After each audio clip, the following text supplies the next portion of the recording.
Belle Meade cognac cask. So Belle Meade, we don't know entirely what is in this one, but this is the Greenbrier Distillery.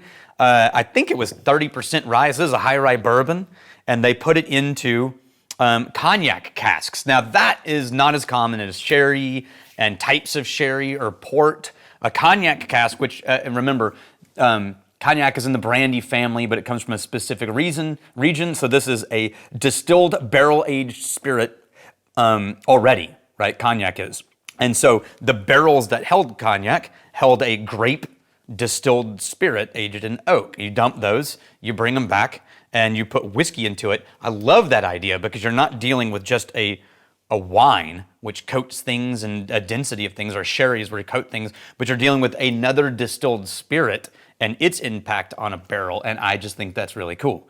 So Armagnac casks and cognac casks, I have had several Armagnac whiskeys, love them. But that's also because I like Armagnac. So immediately, I mean, you smell the bourbon, but you also smell the cognac pretty quickly. As a matter of fact, if I was handed this with no notice, my brain would first say brandy before it switched to the bourbon and the grain notes of corn and rye. That's a strong impact on that cognac. It smells beautiful. I like bourbon. I prefer Scotch, but because of that, I love finished bourbons, and they tend to be my preferred bourbons. I mean, my all-time favorite one for a couple years ago was Starlight's Sherry Cask Bourbon, and TX, or Firestone Robertson in North Texas, does a whole range of wine cask finished, and so do a whole bunch of other Texas distillers. They're always my favorite ones. So this is hitting in my preferred home plate.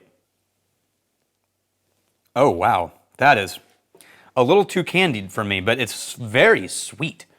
So the cognac accented the hard candy notes that I sometimes find in bourbon and just boom, shifted it forward. So this tastes like sucking on a hard candy. There we go. If you really push it around and get aggressive, that sugar shell of cognac cracks a little and lets the bourbon through. This is a very desserty bourbon, and I like it, but I would rather have this with like a cigar or something to sort of counter the pure sweetness of it. I don't know what ice would do, but it would be interesting. Anyway, that's an interesting one.